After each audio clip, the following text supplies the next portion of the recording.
안녕하세요, 여행일자입니다. 이번에는 연애와 여행이 같이 관련된 주제로 이야기를 할까 합니다. 혹시 연인이 있으신가요? 아니면 썸을 타고 계시나요? 또는 결혼을 전제로 만나고 있으신 분이 계신가요? 앞서 말씀드린 예시에 해당이 된다면 서로의 사랑에 또는 사람에 익숙해지면 볼 수 없는 것들이 있는데, 아마 제가 말씀드린 팁이 상대방의 성격과 우중을 정확하게 알 수 있는 것에 어떤 큰 도움이 될 듯 합니다. 제가 말씀을 드리는 팁은 바로 해외여행인데요.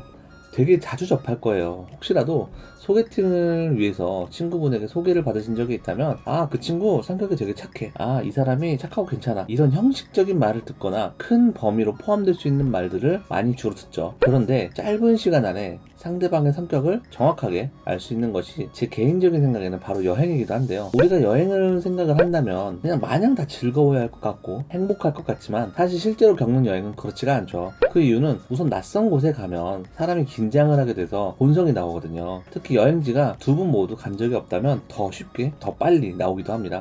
그리고 여행이라는 특성상 아무래도 기대치가 어느 정도 있는데요. 다들 알고 계시다시피 기대치가 높을수록 실망이 큰 법이거든요. 그리고 24시간 어떤 상황이든 계속 같이 있어야 하기 때문에 다툼이 일어날 조건이 충분합니다. 결혼한 지 얼마 안 된 신혼부부들도 이러한 이유로 많이 싸우죠. 여자친구가 집에 가야 하는데 안 가는 느낌이니까. 그리고 여행이 단 5일 정도라고 생각을 하시겠지만, 처음 경험을 한 상황에 그 다음에 어떤 계속 지치기 때문에 체력 소모가 굉장히 커서 이로 인해 평소에 인내심이 있으신 분도 예민한 상태가 되거든요. 그러니까 대부분 여행이 상대방을 이해를 해줘야 하는 상황이 많은데, 처음 느껴본 상황과 힘든 체력 소모로 본성이나 어떤 이런 성격이 나와버려서 본인이 힘들다고 징징대고 양보 따위는 없고 승질 부리는 것을 쉽게 느낄 수가 있거든요. 이게 연인이나 결혼을 앞두신 분들에게만 해당되지 않고 친구끼리 여행을 가셔도 느낄 수가 있어요. 제가 유튜브를 시작한 지 얼마 안 됐을 때도 영상으로 만든 적이 있는데, 친구들과의 여행을 싸우지 않고 기분 좋게 다녀오는 거 진짜 어렵거든요. 여행의 목적이 휴식인 사람이 있고 어떤 것을 보러 가는 사람이 있고 참 맞추기가 힘들죠. 그냥 친하다고 여행 가면 안 되겠다 싶을 거예요. 서로 원하는 여행 패턴, 먹는 거 위주, 관광 위주, 힐링 위주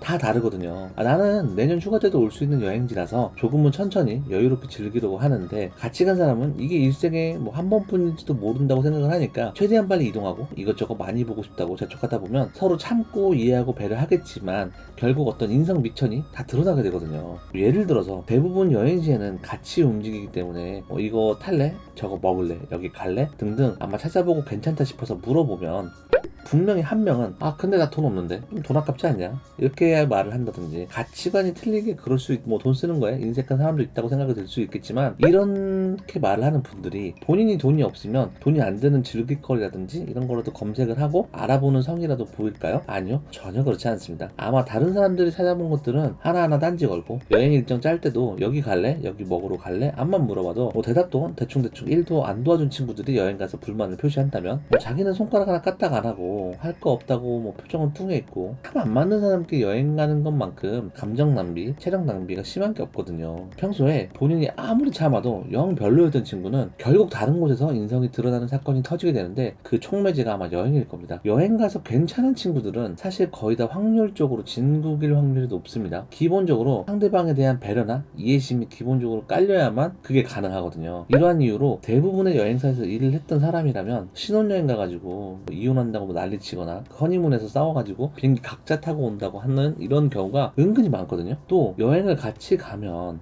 아무래도 같이 회비라든지 여행 공금이라든지 이 돈으로 여행을 하게 되잖아요. 특히 단 둘이 여행을 가게 되면 상대방의 돈에 대한 개념과 관리하는 부분들도, 이런 모습들도 볼 수가 있죠. 근데 이런 부분을 사실 평소에 보기는 힘들죠. 또 여행을 하다 보면 돈을 쓰는 위치에 정말 아주 잠깐 있게 되잖아요. 이때 이제 식당에 가서 웨이터에게 하는 행동을 봐도 이 사람의 어느 정도 됨됨이를 알 수가 있습니다. 우리나라 속담에는 하나를 보면 열을 안다라는 말과 비슷한 말인 웨이터의 법칙이 있는데요. 사람은 작은 권력이라도 생겼을 때 그 권력을 어떻게 하는지 다 다르거든요. 진짜 그 쥐할 만한 게 생겼다고 의외로 환불하는 사람들이 생각보다 정말 많습니다. 대부분의 첫 여행지가 가격이나 접근성이나 어떤 비행 시간 때문에 동남아가 될 확률이 사실상 높은 편인데, 제가 출장이든 여행이든 동남아를 갔을 때 아나모인격의 진짜 많은 한국인들을 봤거든요. 그거를 보면 저 사람들도 한국 가면 여자친구 사귀고 남자친구 사귀고 결혼도 하고 다 그러겠지 하는데, 저런 모습을 상대방은 알까? 이렇게 생각이 들더라고요. 그러니까 사람이 진짜 안 바뀌잖아요. 그리고 고쳐 쓰는 것도 사실 아니라고 많이 느끼는데 여행을 갔을 때 상대방이 거지 같은 걸 바로 확인이 가능하죠. 또 상대방의 술버릇에 대해서도 바로 알게 되는데 이 부분은 어떤 여행 인간에 따라 좀 달라지겠지만 대부분 술을 잘 안 드시는 분들도 여행을 가서 일정 중에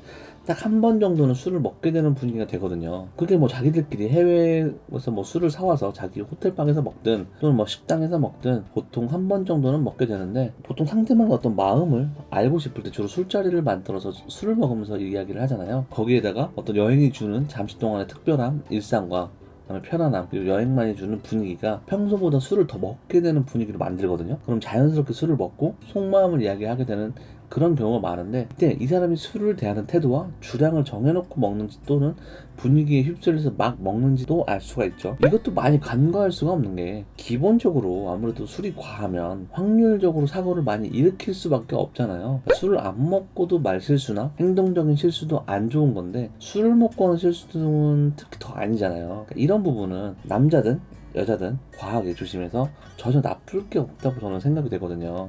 지금은 코로나 때문에 여행을 못 가지만 빨리 백신이 나와서 1년 가까이 다 되어가는 이 코로나 전쟁이 빨리 끝났으면 좋겠네요. 여러분들도 여행 가셔서 친구랑 안 맞거나 사람을 판단하기에 이것만큼 좋은 게 없더라 하는 경험이 있으시다면 댓글로 얼마든지 남겨주세요. 해당 영상을 재밌게 보셨거나 도움이 되셨다면 구독과 좋아요, 알림 설정 꼭 부탁드리겠습니다. 감사합니다.